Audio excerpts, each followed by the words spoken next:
Any health-related information on the following show provides general information only. Content presented on any show by any host or guest should not be substituted for a doctor's advice. Always consult your physician before beginning any new diet, exercise, or treatment program.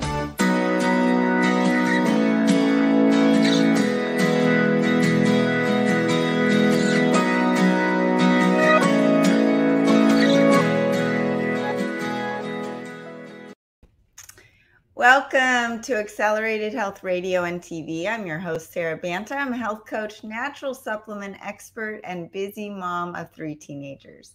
I believe that your body does want to and is capable of rebuilding and healing itself regardless of what chronic disease you may have.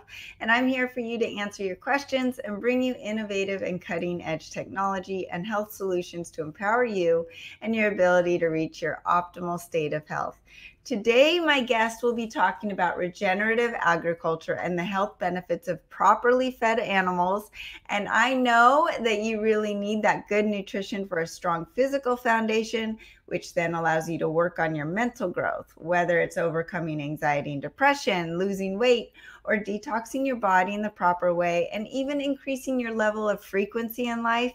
You need a strong physical foundation of health in order to gain the willpower to make bigger changes in life. If you're new to following me, I specialize in helping you get there. You can find my health articles, my cutting-edge natural supplements, devices, and protocols at acceleratedhealthproducts.com. I dive into an array of health conditions, their causes and symptoms, and how to address them naturally. I have spent thousands of dollars and hours of my time biohacking different supplements, technologies, and diets that don't work, so you don't have to. If you have any health issues you need help with, you can email me directly through the website. I read every one. Accelerated Health Products is the sponsor of this show, so as you support my website, I'm able to bring you more cutting-edge content and guests to the show. So like I mentioned, today we're going to be diving into the environmental and nutritional benefits of regenerative agriculture and how eating high vibrational food can increase your health and your frequency or your vibration and mood and energy. So as I am wanting to help you increase your level of frequency in life, I first want to talk about some frequency enhanced supplements that can aid in the process of quickly healing and more efficiently healing. So number 1, accelerated Scalar silver. Not only does accelerated silver have an alkaline pH of 8.0 or above, it creates an environment that foreign pathogens may not be able to survive in. It is also programmed with bioinformational Scalar technology to further help strengthen the immune system and devitalize those foreign pathogens like viruses and bacteria. And like the acceleridine iodine that I'm going to mention in a minute, the scalar frequencies embedded in the silver lift you to that higher state of being or higher frequency. So the acceleridine iodine. Iodine is the wild card in supporting the immune system. It is not only anti-inflammatory, but it's also antibacterial, antiviral, antifungal, antimicrobial, antiseptic, antioxidant, anti-allergenic, antihistamine, and it actually hydrates the cells without even drinking water. It detoxifies the body, produces mental and physical energy, and it also performs a unique function known as healthy apoptosis. Apoptosis is the natural death of traumatized or unhealthy cells. There is no pathogen resistant to iodine. It was actually used to protect people from the 1918 Spanish flu pandemic that killed over 30 million people. And all of these immune boosting benefits for iodine are in addition to its key role for the metabolism and the thyroid and for the immune system. So not only does the iodine, it's the most important spiritual supplement as it relieves depression and brain fog and helps you connect to your higher self. I talk about increasing your frequency, meaning living at a higher level of awareness and spirituality, and this helps you get there. The scalar frequency embedded in the acceleridine detoxes your pineal gland, which connects you to your higher self. It clears that brain fog and awakens you. And with the acceleridine, if you add the nuke no more, you are further detoxing yourself from heavy metals and radiation. It is the best radiation poisoning treatment I've ever come across. It is also scalar charged, and it supports the removal of ionizing and non-ionizing radiation from smog, x-rays, commercial flying, as well as the smart meters and smartphones that we're around every day. Additionally, it's helpful to detox those heavy metals from the brain. Third is the accelerated keto. This is not just a keto supplement. It kicks you into ketosis within 30 minutes and gets rid of those cravings for sugar and carbs, but it also has additional fat-burning ingredients that help defat and cleanse your liver like no other keto supplement. Many of you may be suffering from fatty liver. Keto on its own helps, but this gets you the results much quicker. Also, you'll feel the mental clarity that you haven't felt before, and the brain fog lifts. Your energy produced is at the cellular level, and it's 10 times more than when you're eating a high-carb diet. Personally, I can go all day fasting with amazing mental focus, and that allows my body to heal, reducing the pain and inflammation. And as you feel better physically, you're able to mentally increase your frequency or vibration and become a better version of yourself. Lastly, the accelerated cellular detox powder. This is a blend of 6 organic detoxification ingredients, and it's the top organic detox on the market. It helps soak up toxins, including heavy metals, alcohol, food poisoning, and radiation, while also killing parasites and fungus. It cleans out the whole digestive tract, helps with regularity, heals colitis and ulcers, and reduces intestinal inflammation, and it's safe for everyday use. And now it is programmed with scalar frequencies like the others to detox you from heavy metals and insecticides. So now to the good stuff. Our guest, Eric Perner, is a cattle rancher, a registered professional mechanical engineer, and a co-founder of Rep Provisions. He uses his diverse skill sets to develop a unique environmental solutions for various problems in agriculture. He is an educator on the topic of regenerative agriculture, and his unique insights show why cattle can be an intricate and necessary part of our grassland ecosystems. However, the improper management of cattle can lead to environmental degradation. Eric owns the Double P Ranch in Mounds, Oklahoma, where they produce grass-fed beef and pastured pork. He operates his ranch as a Savory Global Business Hub to provide restoration, grazing, education, and guidance for other local ranchers in the method of holistic management to create the conditions that lead to the regenerative of our native grasslands. Welcome, Eric. How are you this morning? Thank you, Sarah. Wonderful. Thank you for having me on the show. Well, I'm so excited because there's so much confusion about this topic. But first, I want to start with your background and how you even started to get into this business. Yeah, so I grew up on a small cattle ranch in Oklahoma. My dad was a little different than typical ranchers at the time. So he practiced more of kind of regenerative before it was actually a buzzword. And so I kind of grew up around understanding and appreciating how animals, when you manage them on land, they can either have a positive impact or a negative impact. So that was kind of really drilled into me at a very young age. And then as I got older, I watched a lot of the land around me degrade, and I got a little bit down with how folks actually, ran their ranches around us. And I got a little disillusioned and just kind of wanted out of the industry. So went and pursued my engineering degree. I did that. I worked in the engineering field for about 13 years and then kind of came back full circle to the ranch. And at about that time, I don't know, about 10 years ago, I was introduced to the Savory Institute, which was beginning to ramp up their program and providing these worldwide, grazing schools on how to properly manage livestock. And that really resonated with me. So I quit my job as an engineer to focus on ranching full time again. And I haven't stopped. That was, a few years ago, and haven't stopped since. And that's when we developed Rep Provisions to provide an outlet for, properly managed grass-fed meats that we could supply an outlet for that through Rep Provisions. So that's kind of my background in a nutshell. But it's been a great venture so far, and I think it has a bright, bright future ahead.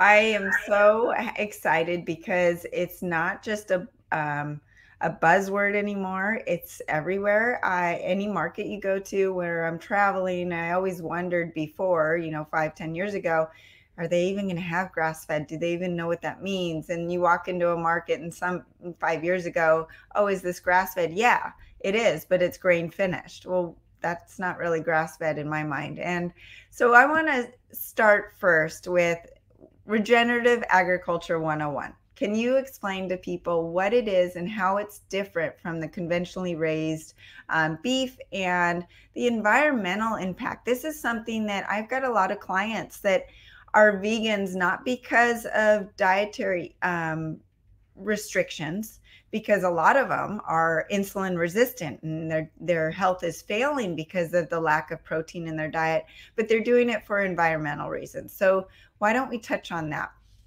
Yeah, so I think there needs to be some context around that. So I'd like to kind of use a few different terms that agriculture today, and I term agriculture any crop or animal grown on land, and so when we think of conventional agriculture, such as what's most practiced today, that would be monoculture cropping. Like, so just a single crop, whether that's corn, soybean, cotton, whatever it is, or just conventionally raised cattle. Cattle raised initially on grass, then sent to a feedlot, and then sent to a processor. I term that current method for the majority of it is extractive.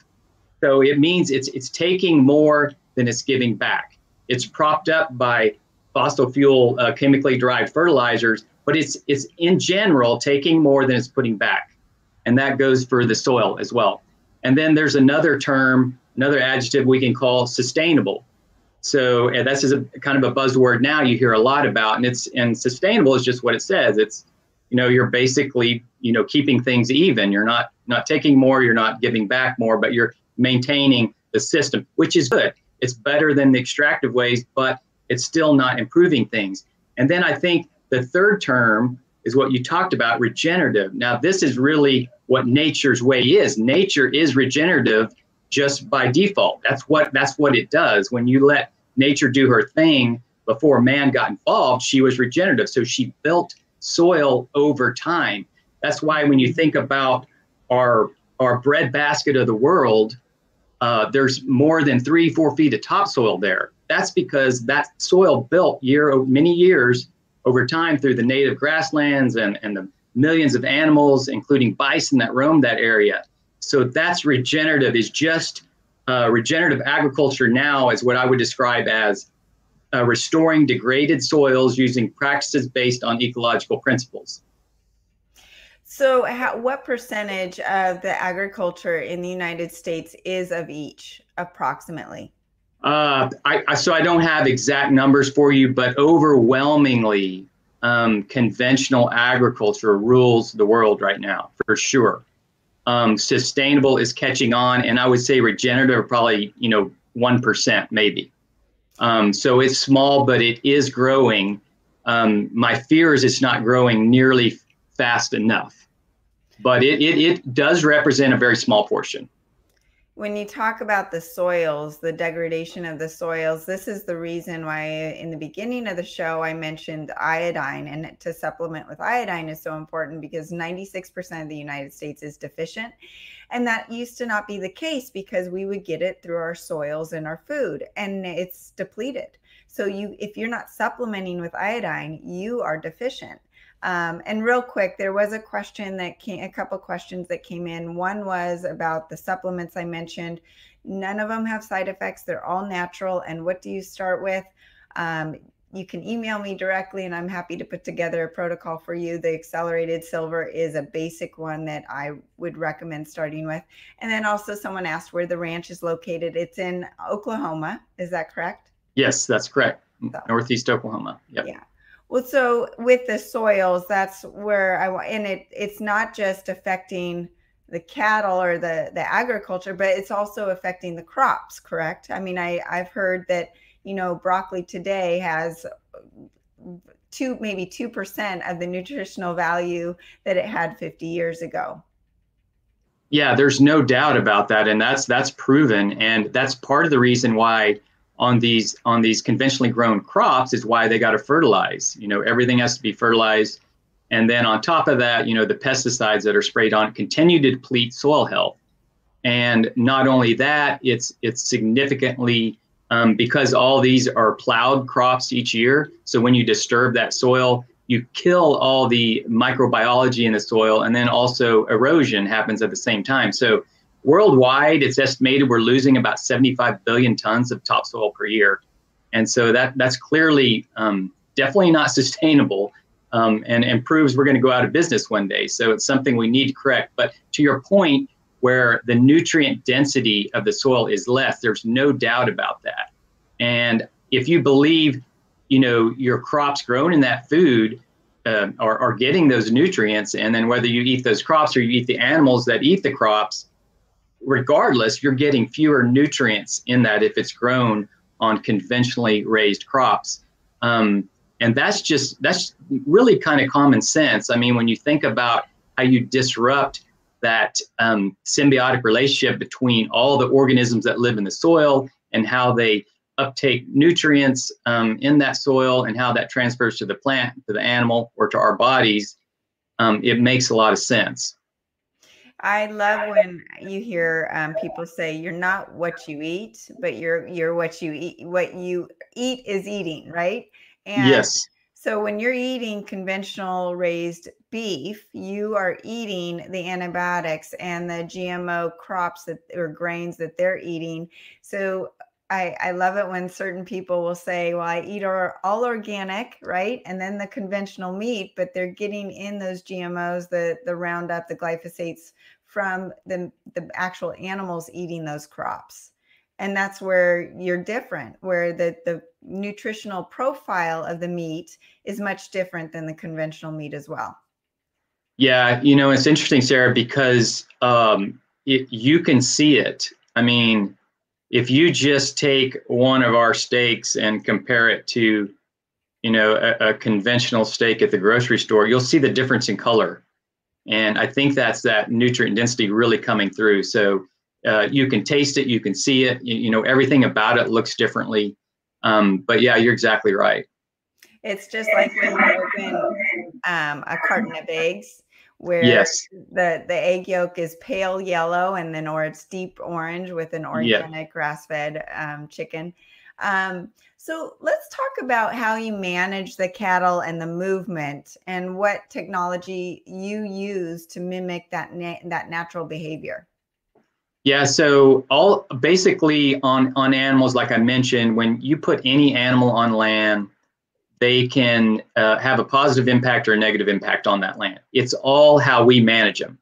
And the fact is, since humans started cutting this country up and splicing it up with fencing and all these things to control our herds, we've disrupted that natural system of migration that the typical, when we think back, hundreds of years ago, the bison roamed in the tens of millions. And they roamed the prairie because they were always under the threat of predators. So what that means is they were grazing, defecating and urinating, and then moving on. So there was always this natural movement of these herds that they never stayed in one place too long. And so what that did is it always gave the proper amount of recovery time for those grasses. And that stimulates those grasses to grow deeper and better roots and build more soil over time. And so when you disrupt that system, somebody has to manage it.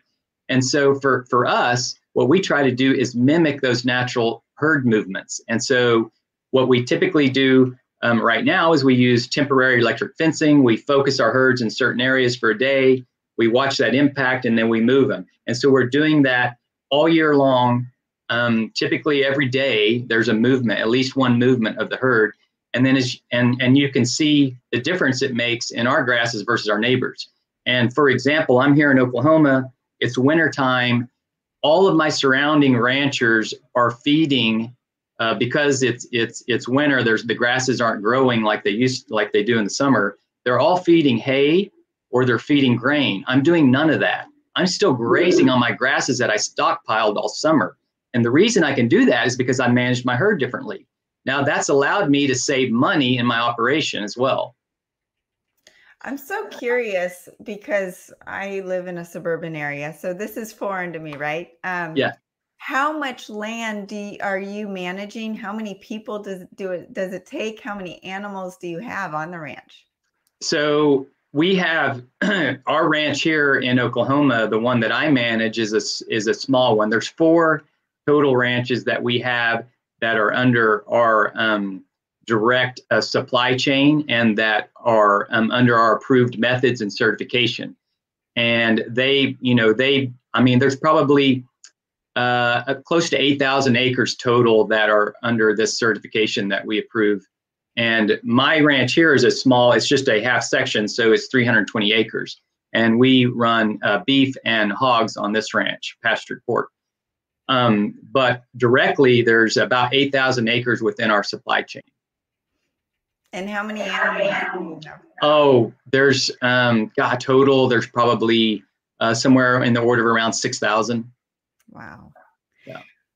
Awesome. Well, let's talk about your personal diet and lifestyle. I'm just curious, as you're, obviously you eat meat, right? So yes. Are you eating a paleo, or is your diet intentional, or is it just because of what you have and what's available to you?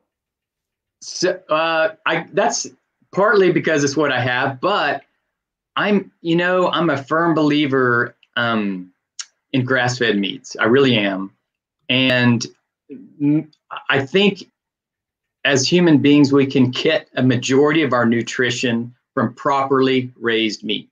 So me personally, I'm probably about 80 to 85% just meat. So, and I mean, when I say I eat a lot of meat, one, it's readily available for us, right? But I mean, that's when I feel my best, Sarah. I do supplement with a little bit of fruit occasionally, but the overwhelming majority of my diet is meat. I don't take any supplements. I never have. And I've been on this diet for a number of years. And it works for me. I mean, I have no bloating. I have never any issues. I'm in incredible health. So it's what works for me. I know it's not for everyone, but yeah, meat makes up almost the majority of all of my diet. They say beef liver is one of the most nutritious foods in the world, right? And I'm trying to get used to eating that. But I've tried the vegan diet, the vegetarian diet, paleo, keto, and carnivore. And as I was going through all of them, I felt awful on the vegetarian and vegan diet. My body I felt unsatisfied, low energy, and bloated, just completely bloated. And when I did the carnivore diet, it's not sustainable for me because I do enjoy vegetables and a little bit of fruit, but I felt the best. And when I just did a DNA test to really find out what foods work for me versus not, I was eating all the wrong vegetables. So just by switching that up a little bit and still focusing on my meat protein, I feel the best I've felt in years. So I'm with you on that. Well, we're going to take a short commercial break and come back and talk more with Eric Perner.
Welcome back to Accelerated Health Radio and TV. I'm your host, Sarah Banta, the owner of Accelerated Health Products. And today we have Eric Perner talking about regenerative agriculture. If you have any questions, be sure to join the chat room and type it on in.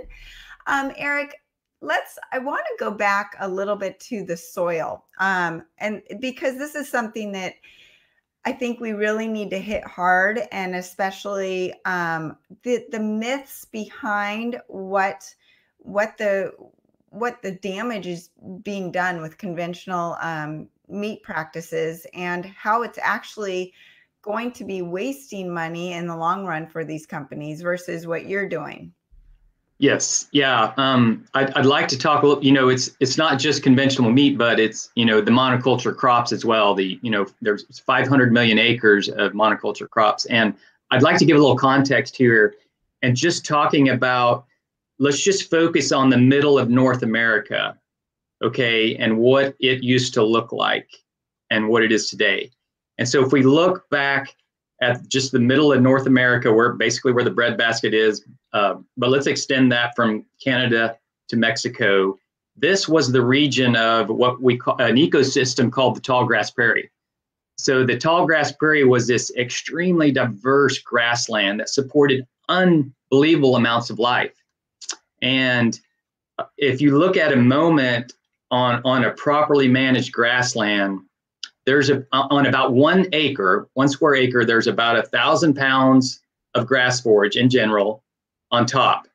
And then there's an additional 3,500 pounds of roots below the ground. So that's just on a standard grassland. Now take for a moment, the tall grass prairie was about 200 million acres, okay? Now there's estimates that there's less than 5% of the tall grass prairie left intact. Some estimates are less than 1%. Think about that for a moment. We've taken all that. This was if I can put this in terms of, you've heard of the Amazon rainforest, obviously, and how critical a habitat and ecosystem that is, and how that's kind of being burned and it's being whittled away year after year. This tall grass prairie was North America's Amazon rainforest, and we wiped it out in less than 100 years. That should be concerning to anyone. And if we did it here, this has happened, probably worldwide to some degree as well. So to me, I like to put that in context on where we're at in the state of what we've done with agriculture and what the needed, what we really need to be repairing ASAP. It's crazy because you also did mention on one of your posts that are we destined to run out of a food supply?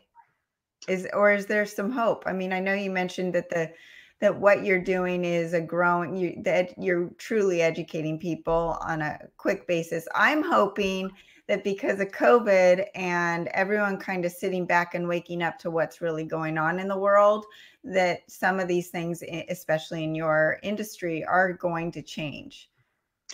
Yeah, I'm hopeful, and we have to change. If you believe the estimation of the United Nations Food and Agriculture Organization, just based on current depletion of topsoil rates, there's less than 60 years of production left. So fewer than 60 harvests less before we don't have the proper topsoil to grow anything.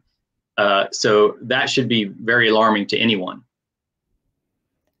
It's frightening. I always said, as we entered COVID and all of this that's going on, who do I want in my tribe? I've got a brother that hunts, and I used to get on him for shooting animals. And now I'm sitting here going, I want you in my tribe because you can feed me and you can feed my family. Yeah. So let's talk about climate change. This is something that's on people's mind. It's a very politically charged topic. How does regenerative agriculture affect the climate versus the conventional way of raising animals? Yeah, so great question. And as I mentioned to you just a moment ago about on properly managed grassland, the amount of root structure that grows in that soil, right? And if you look at studies on properly managed grassland, it shows when you account for all your emissions, that those folks practicing regenerative methods on average are storing about 3.5 tons of carbon per hectare in their soil, as opposed to conventional methods. When you think about monoculture crops, they're not storing anything because they're just extracting. But in properly managed livestock operations, they're actually storing more carbon than they're emitting. And it goes without question that, you know, when you see the amount of roots that can grow in a healthy managed grassland and soil, you see where that carbon's getting locked away. It's getting locked away in all the microorganisms and all the root system that grows there and then dies back every year. And then a big portion of that gets locked away is carbon. And that's why one of the measurements we do on our ranch and all our partner ranches is we measure that amount of carbon that they're storing. It's interesting.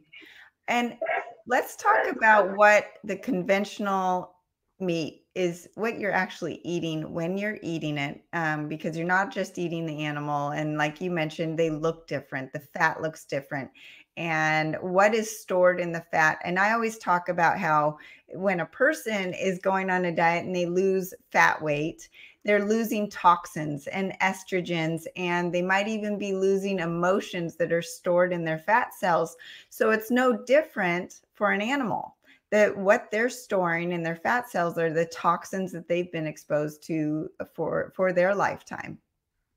Yeah, and I think it's very well established science too. If you look at the fat content on a grass-fed beef, for example, that omega-6 to omega-3 ratio is much less than conventional beef, right? So a beef that was in a feedlot for 90 days, fed mostly corn and grain, has a totally different fat structure. You know, when you're looking at kind of, you know, healthy fats, right? The same goes for pork. There's studies out there that show pork that is just raised on grass, or not even if it's fed grain, if it's just if it just has its feet on grass, it cuts the omega-6 to omega-3 ratio in half compared to conventional pork. Okay, and then you take that a step further. If you give it, you know, a grass-based diet, then it cuts that even further. So I would argue, yeah, there are certain things stored in fat, but if you just look at the healthy fats on grass-fed animals, it makes sense that they would be healthier. I mean, they're eating their species-appropriate diet. That's what they were meant to eat. So yes, their fat's going to be healthier for you. And I love fat. I think it's a part of a healthy diet, in my opinion. Oh, it feeds the brain. It's part of the ketogenic, you know, philosophy as far as getting that brain, the ketones, and calming the brain down, helping focus, helping with brain-related diseases. I am a full believer in that. And I feel better when I eat more fat than when I eat less. And the stress that the animals are under in the conventional environment, you know, like I said, you're eating what your animal not only has eaten, but you're also eating their emotions. And this is something that when I talk about energy and frequencies and vibrations, it sounds a little voodoo to some people, but just think about when you are with a person that is stressed out, you're going to feel that energy from them. You're going to be a little more stressed out just by being around them. Well, what if you're eating an animal that was stressed out through their whole lifetime because of the conditions versus a happy animal that is grazing freely and doing what they're, you know, wanting to naturally do? And this is something that I've noticed. And the other part I was going to mention was, I know a lot of people that are allergic to mold or are very susceptible to mold. And I've got some family members that are. Well, so if they're eating beef that has been fed corn that is really high in mold, then they're getting it through their meat. It's not just that they're eating the actual vegetable or beans or food supply that has the mold in it. It's in the food that's feeding the meat that you're eating. And it's this chain reaction. Yeah. And I mean, a bigger point for me, Sarah, is that it's just in no way should it ever be acceptable for animals to be raised in these concentrated animal feeding operations. I truly believe every animal should always have the right to have its feet on grass at some point for the majority of its life. That's just, I mean, anything outside of that is cruel, in my opinion. And the fact is, the majority of the hog and chicken operations, they never, almost maybe never see the light of day, and definitely don't feel dirt or grass underneath their feet ever. So to me, there's no I just can never accept the fact that we as humans accept that as okay. It's not okay. And you're right, it does add continual bits of stress on that animal. That stress translates to that meat. I mean, it does. And so the way we do it is, yes, our cattle and hogs are raised on this ranch till the day they are processed. And they always have access to fresh air, fresh grass, all these things are readily accept fresh water at all times. And then that one day that we take them to the processor, we get them up that morning, they're taken within the hour and they're processed. So, it's the majority of their life is great. And it's one bad day is the way we look at it. But it's not continued torture for months and months on end. Exactly. Well, I want to talk about your pork. Yeah. This is something that I have actually abstained from eating pork for the last few years because I had gotten a parasite from it and I just feared eating it again. But I know your pork is different and they don't even look like pigs. So let's talk about them. Yeah, so right now we're using a breed known as a Mangalitza Pork. So this is a heritage breed. It originated in Hungary. They're interesting because they look like sheep almost. So they have a lot of hair on them. We incorporated them here on the ranch because we have a number of very wooded areas that have been overtaken by brush and thorny things and poison ivy and all these viney things that we're not able to control with cattle. And I just want to point out that our forests years ago were managed by nature. And so there were many other animals that roamed through the forest that kept all that brushy stuff knocked down where, healthy grassland could grow within our forested areas, where now it's all grown up in these viney and thick, brushy, different canopy that knocks down all the grasses that would typically grow in there. So what we're doing is we're utilizing the hogs to go through and clean all that out. They do a great job of rooting up all those viney things and getting rid of them. And then the following year, it comes back in beautiful, healthy grass. And so now that's a much more healthier functioning ecosystem. So they're great at that. And on top of that, they forage under the trees for pecans and walnuts and different grasses and roots. And so they're getting very much an appropriate diet for them, and it transfers to the meat. And so if you look at our meat on our hogs, it looks nothing like a conventionally raised hog. And it looks more like a steak, like a beef steak almost. So are you telling me that your pork is not going to give me parasites like I've had before? No, you would not get parasites from this. Is that something that you've heard though before from conventional raised pork? I've heard of it in all kinds of meat. I think,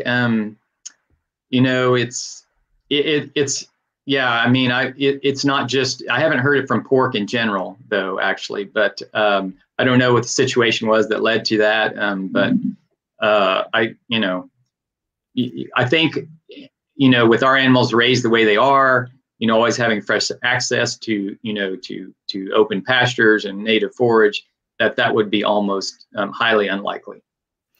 Well, now I want to turn to a topic that you wouldn't even think of as far as the species that migrate and help the crops, like the butterflies and that sort of things. The species that you wouldn't even think you're affecting. Yeah. There's so many things, and in fact, on our ranch here, it's we're passionate about conservation work. So one of the species of birds is a Bobwhite Quail, which has been in severe decline for decades and decades. So we're doing a lot of work trying to restore that habitat, and using livestock is one way to do that. And just by improving our grasslands. So that's providing more habitat for monarch butterfly. In addition, because we believe in biodiversity, and that biodiversity creates healthier soil and healthier land, we're promoting those types of plants, those forbs, which monarch butterfly sustain themselves on in their migrations. So all these things are kind of wrapped up in the heart of being a regenerative rancher. And it's the net benefit is not only are we providing better forage for our livestock, but we're also providing a lot of habitat and forage for other native wildlife species. Amazing. I love it. Yeah. Well, tell me a little bit about your specific company, Rep Provision, and how you operate, and how people can get a hold of your meat across the country. Yeah, so we have been strictly an e-commerce business. We launched in March of this year. We've not had a down month since we launched. So we know our product is resonating with folks, and we have, I think, more than a 50% return rate of customers. And we source all our product right now in Oklahoma, like I said, from ranches that are verified regenerative by the Savory Institute's ecological outcome verification. And so people can look that up at savory.global to understand more about the science behind regenerative.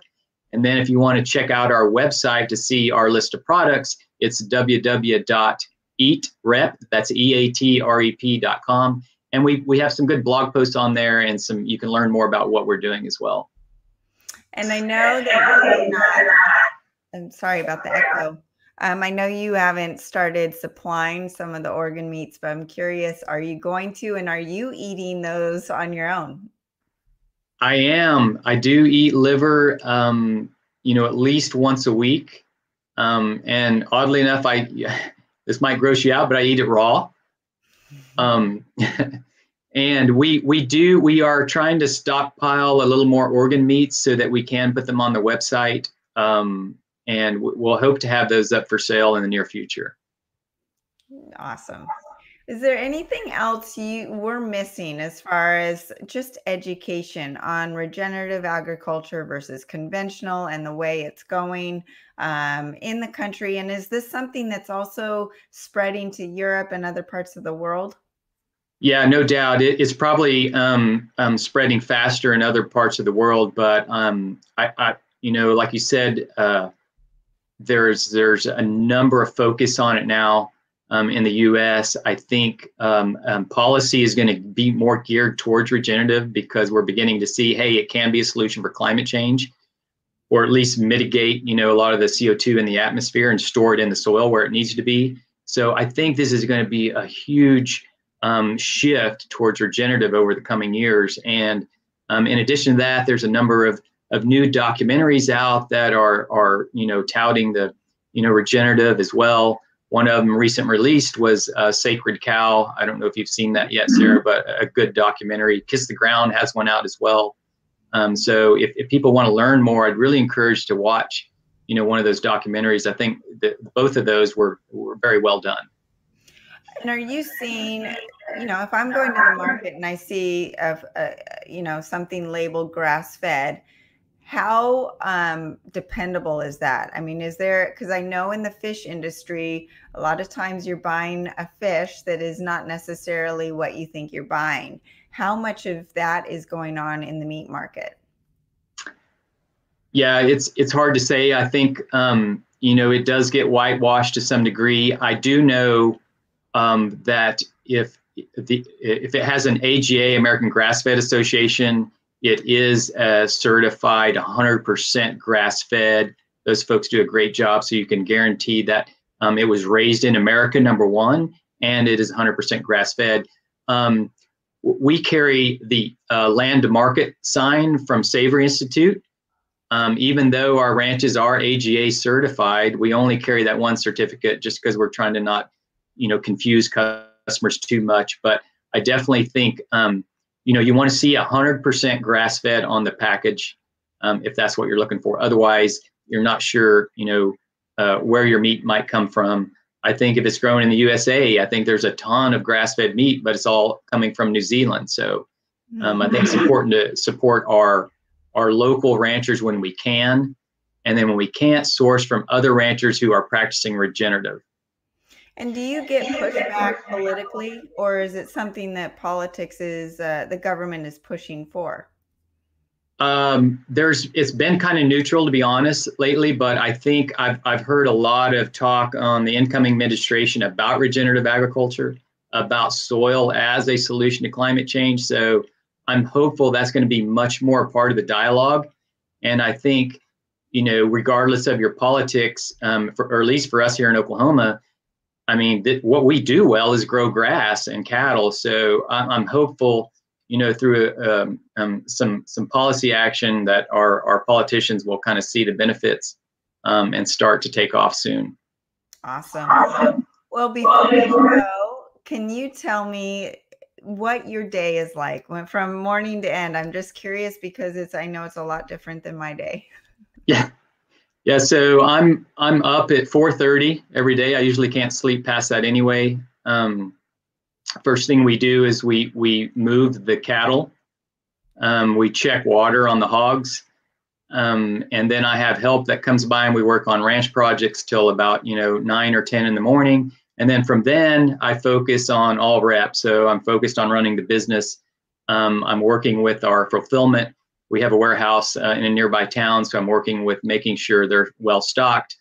And then other days, depending on if it's processing day, we're going to the processor back and forth. But I can tell you it's nonstop from 4:30 till, I go to bed, my head hits the pillow at 10 o'clock at night. Awesome. And your son involved as well?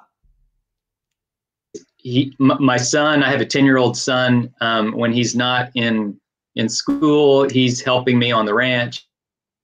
He's helping do all the things and all the work on the ranch, and he's extremely passionate about animals, and so his favorite thing is to get right out in the middle of the herd of cattle and just live with them for hours on end. And so he tends to make all of them his friend, which I don't mind because it makes my job much easier because they're just that more used to humans. I love it. I feel like it's really important for the kids to really get into what their parents are doing and also just work ethic and that sort of thing. So thanks again, Eric, for joining us today. And thank you everybody for joining us. And if I can help you with your health issues, you can contact me directly, Sarah Banta at sarah@acceleratedhealthproducts.com. I'm happy to put together a protocol for you. You can follow me on Facebook, Instagram under Accelerated Health Products, and my YouTube channel under Accelerated Health Radio and TV. You can also find this episode and all my episodes on iHeartRadio, iTunes, Stitcher, Pandora, or whatever podcast platform you subscribe to. I now also do Accelerated Health Bites, where I do short informational videos and health topics and solutions that you ask about. So if you have a condition or a topic you want me to address, let me know. If you like what you heard today, please hit the subscribe button and share with a few of your friends who may need my help and Eric's information. As you share my channel, it helps me help more people like you and bring more cutting edge guests to my show. Next week, don't miss my interview with Terry Cochran with the Wilditarian Diet Book. We will be talking all about your DNA and how it could be affecting your health and why some healthy foods could be poison to you and healthy for some others. This was life-changing for me. This is one you don't want to miss. And again, you can find the supplements I discussed earlier and many of the informational videos on my website, acceleratedhealthproducts.com. Use coupon W4HC20 for 20% off site-wide. Thanks again for joining us here on Accelerated Health Radio, and have a great week.